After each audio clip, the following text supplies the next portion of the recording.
नमः परस्मै पुरुषाय भूयसे सदुद्भवस्थाननिरोधलीलया गृहीतशक्तित्रितयाय देहिनाम् अंतर्भवायानुपलक्ष्यवर्त्मने. आचार्यांचं मंगलाचरण आपण ऐकत आहोत कालपासून. आचार्य म्हणतात, त्या सर्वोत्तम पुरुषाला मी नमस्कार करतो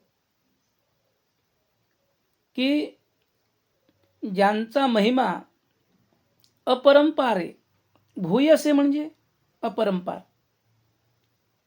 त्या आपल्या महात्म्यामुळं किंवा महिम्यामुळं या दृश्यमान सत प्रपंचाची उत्पत्ती, उद्भव, स्थिती, स्थान आणि प्रलय यांची लीला करण्यासाठी जो परमात्मा सत्व, रज आणि तम या त्रिविध शक्ती त्रितय स्वीकारतो, म्हणजेच ब्रह्म, विष्णू आणि शंकर यांची स्वरूप धारण करतो, असा असूनही जो समस्त देहधारी प्राणीमात्रांच्या अंतर्यामी अंतरात्म्याच्या रूपाने निवास करीत असल्यानं ज्याच्या प्राप्तीचा मार्ग लक्षात येणं अशक्य आहे.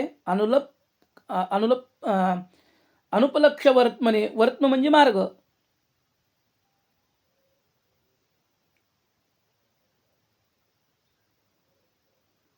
या नमन श्लोकात जे तात्विक तथ्य शुकाचार्यांनी सांगितलं ते असं की एक परमात्मा हा सर्वोत्तम आहे, परात्पर आहे. म्हणजे त्याचा महिमा असा आहे की सारं दृश्य विश्व म्हणजे त्याची एक लीला आहे.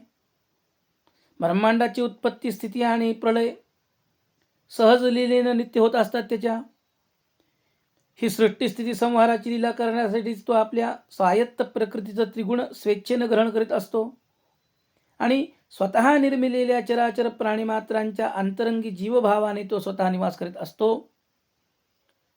तो त्रिगुणात्मक प्रकृतीहून अतीत असल्यामुळं त्या प्रकृतीच्या सत्वगुणाचा एक विकार असलेल्या बुद्धीला इतर सर्व प्राकृतिक जगताचं ज्ञान होत असतं, तरी त्या अंतर्यामी परममहान पुरुषाच्या अर्थात परमेश्वराच्या उपलब्धीचा मार्ग तिला कळू शकत नाही. सर्वोत्तम परमात्मा आणि त्याच्या प्राप्तीचा मार्ग हा प्रकृतीजन्य बुद्धीला अगोचर आणि अगम्य आहे. हा सिद्धांत या वंदन श्लोकात प्रामुख्यानं सांगितलेला आहे. मग त्या परमपुरुषाचं आणखीन वैशिष्ट्य काय आहे ते पुढच्या श्लोकात सांगितलं.